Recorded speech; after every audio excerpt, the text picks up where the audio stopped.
Hello and welcome back to the CPU Galaxy channel. Wow, I got here something really nice I wanted to share with you today. A brand new Inbox 286 motherboard. I did already several videos of different 286 setups, but I was still missing a faster version.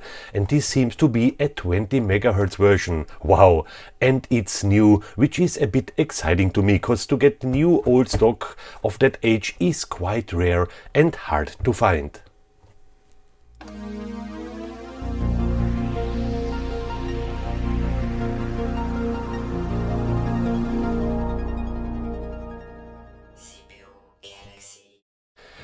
Then let's check out what we can find here on the box. On the back side is nothing, made in Taiwan. On the side we can see here Eversource International Corporation. Interesting, until now I have never heard of this brand before. Yeah, and here on the side we have also here the logo of the company Source, a serial number 28205. And here the model G2 286-20, so this indicates absolutely that it will be a 20 MHz version CPU we will find inside here on this motherboard, and I believe it will be a Harris CPU, because Harris was the only manufacturer which was manufacturing 286 CPUs above 16 MHz, I believe so. Here we have also a marking, a quality marking, which was passing with a date code the 4th of May 1992. So it's actually a late 286 motherboard, because 1992 we had already the 486 and the release of the first Pentium. So it's a really late version of the 286, but nevertheless it's almost 30 years old and brand new. Wow, I'm really excited. So on the other side nothing, here also nothing. So it's a quite standard motherboard box. Yeah, then let's open it. So we need to slide this out here. Oh, what a joy. So, ooh, look, it's well and nicely packed, and we get also a nice manual here inside. I like always to have old motherboards including the manuals. So here, user manual. Heatland 286 system board. So this indicates now that we get a Heatland chipset here on our board. Nice. So here it's telling 286 1216 CPU, 0 wait state, socket for math coprocessor. Okay, so this I believe is just a standard manual also for lower clock speeded boards from this brand, because I believe we will have here a 20 MHz version. Very, very nice and interesting to have these manuals also available here with schematics. Wow, nice. I love this. So we could see here also a disk included, HT12 4.0. I have absolutely no idea what this could be. And yeah, we will check out this later on. Very nice. Yeah, and here we have our motherboard in this old ESD pack, still sealed here and unused. Very, very nice. Actually, it's a quite handy size of the mainboard. It's a small version and not these huge old 286 Mobos from the 80s we know already. Let me move this back in here. And here we have it. It smells like it was lying for a long time somewhere in the attic or so. Nice. Here still sealed with this EST attention sticker. Let's remove this and get the board out of this bag.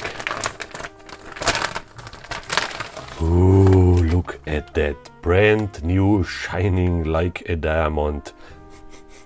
Very nice. Yeah, and we can see already over here we have our 20 MHz CPU made by Harris. So very nice. Let's identify then the rest of the components on the board. We got here 6 16-bit ISA slots and 2 8-bit slots, 4 slots for 30-pin RAM modules, and as well here sockets to put DRAM in DIP packages. Over here, as expected, the Heatland chipset. Actually, it's a very well integrated motherboard we got here. Older boards had a lot of logic chips, which here are integrated in one chip. The date code of this chip is 1992 calendar week 10, so this proves that this is actually a really late 286 motherboard. Yeah, 2 EEPROMs for our BIOS, and it says here AMI BIOS 1986. I'm already very curious what features this BIOS will give us here. Over here a 40 MHz crystal, so this clock gets divided by 2 to have here the 20 MHz clock for the CPU. We got here a standard AT power connector with beautiful gold plated pins and next to it the standard 5-pin keyboard connector.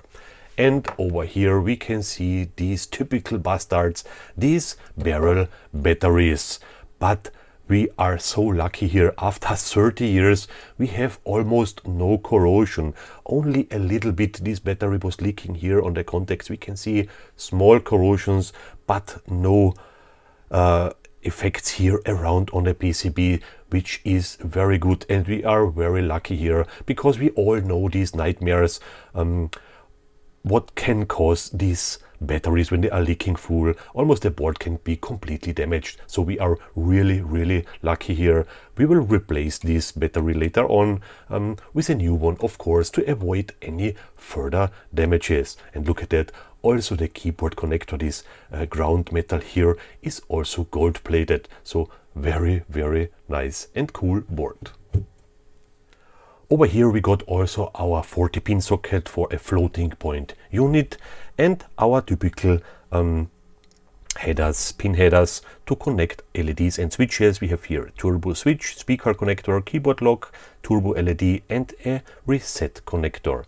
So far this is everything we can identify here, and yeah, I will go on now first with desoldering this barrel battery and cleaning a little bit this area before we make here a nice setup.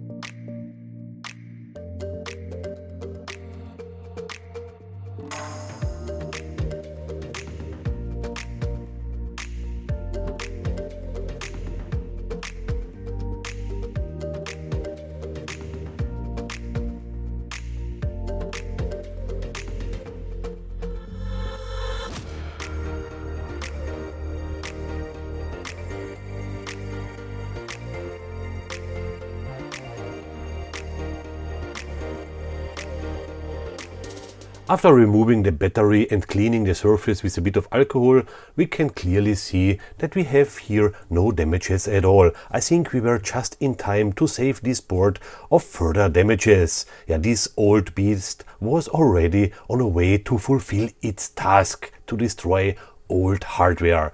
But not today and not now. We saved this beautiful board. I will replace it with a brand new metal hydride 3.6 volt battery. And yeah, I know I could do here a mode for a button lithium battery or connect here directly an external battery. Yeah, but I want to have old boards in original condition, and this with a 3.6 volt rechargeable battery. And until now I had never a leaking metal hydride battery so far.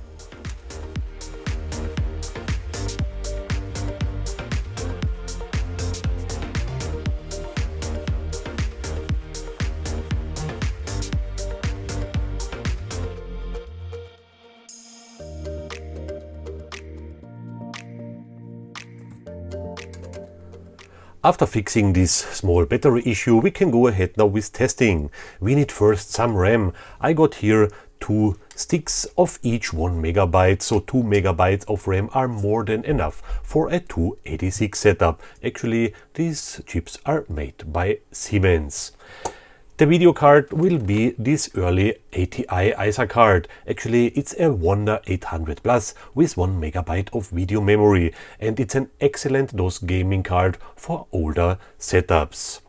Yeah, a Soundblaster should also be here in the setup, therefore I will take this Soundblaster Pro 2, and this should give us a decent sound quality in some older games. Actually, I like to use this old model on early 16-bit setups because you can set here everything nicely with your jumpers. And we need also an I/O controller.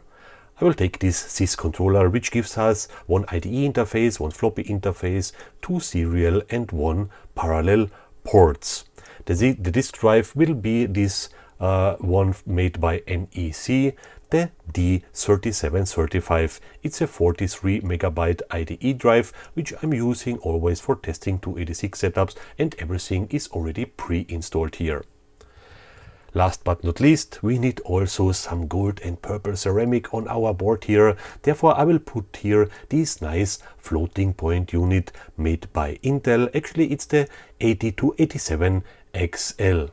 Well, then, yeah, let's build up the setup.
Everything is set up nicely, and we are good to go to switch on this motherboard for the first time in its life. Hard disk drive is spinning up, and yeah, we got immediately a post screen, and yeah, of course, CMOS system options not set, CMOS display type mismatch. We will need to enter the BIOS here now. The BIOS from our video card is posting here ATI graphics vintage, and not vintage, testing okay. The ROM BIOS from the motherboard shows here a copyright of 1990. So we have here a pretty new version for a 286 for this BIOS here. And with these fancy colors, we all know this from a lot of 386 and 486 main boards. For the hard disk drive, we need to set here the type 14 at 733 cylinders, 7 heads and 17 sectors. We get here our 43 megabytes. We don't need a floppy disk right now. Let's check advanced settings, and wow, look at that. We got here a bunch of settings and possibilities here on our 286. And this is because we have here a really late version of this 286 board. Let's check quickly if we need to set here anything. Numeric processor is present, so it's recognized it already. Turbo switch function is enabled, so we can toggle our turbo mode with our installed switch. Video ROM shadow is also enabled, that's great.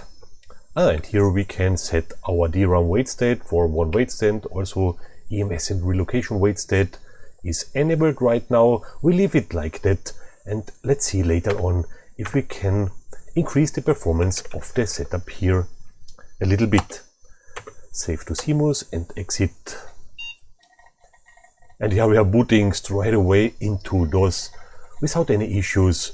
This is really quick now. That's good. So, first let's check system info. What we get here from Norton, we can see here a 286 at 19 MHz and the installed coprocessor Intel 387. So the 287XL is basically a 387. This is recognized by the right way. CPU speed, we get here an index of 11 compared 4.4 to the 8 MHz 286. it's in the range what I was expecting here. And let's do also a hard disk drive benchmark when we are here ready to see what our 43 megabyte drive can bring here in terms of performance.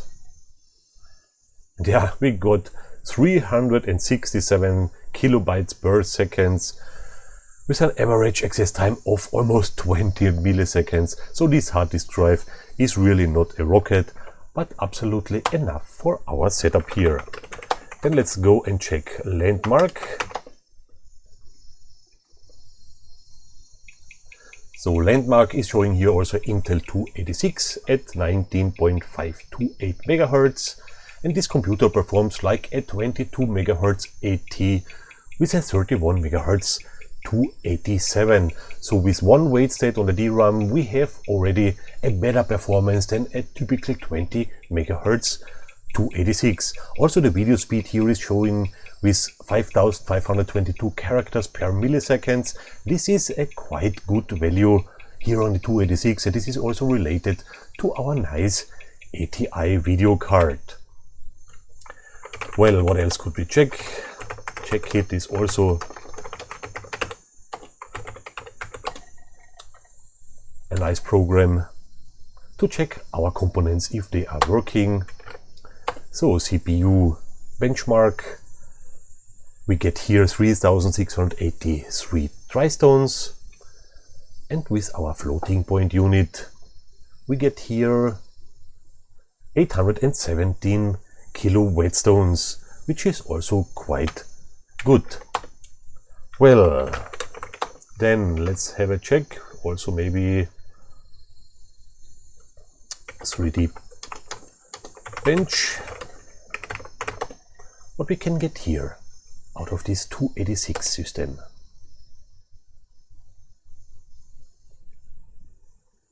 And we got here at the end a value of 55.3.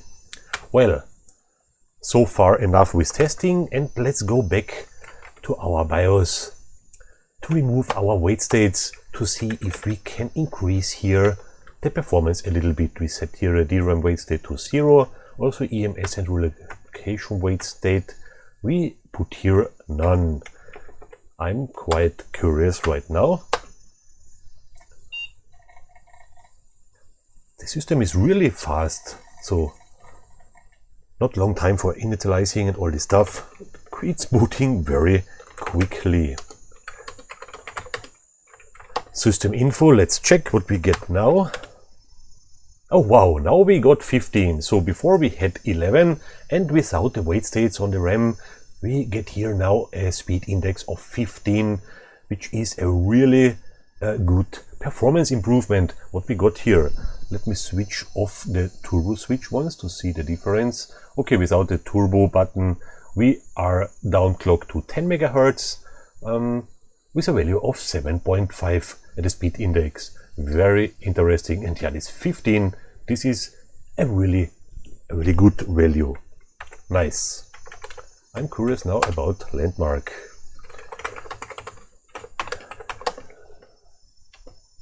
And at Landmark, it's showing again the 286 with 19.54 megahertz, but an equivalent of a 30 megahertz AT. So we could increase here also our performance a lot. And wow, for a 286, from my point of view, these are really outstanding values. This is nice. This is actually the fastest 286 I have seen so far. Very nice. Then let's check 3D bench. If this is also getting better now.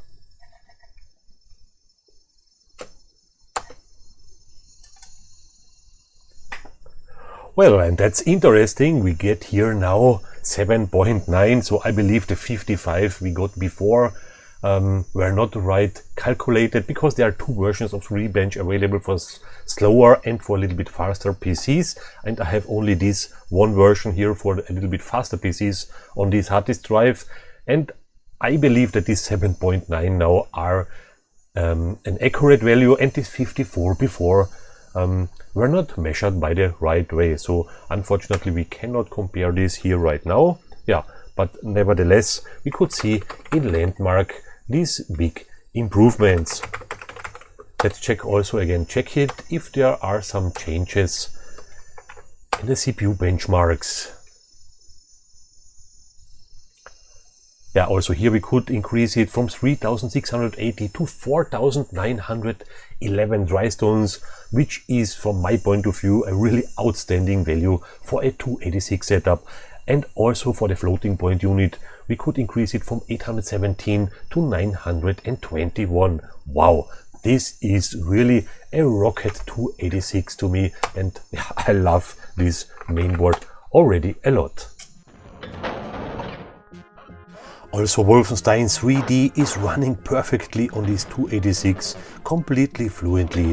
One of the first 3D games which were existing. So this is also the first time for me that I can play this in really good frame rates on a 286 setup. Very nice. Also Winter Games from Accolade is running here very smoothly. It's just a pleasure to play these winter games here on this 20 MHz setup.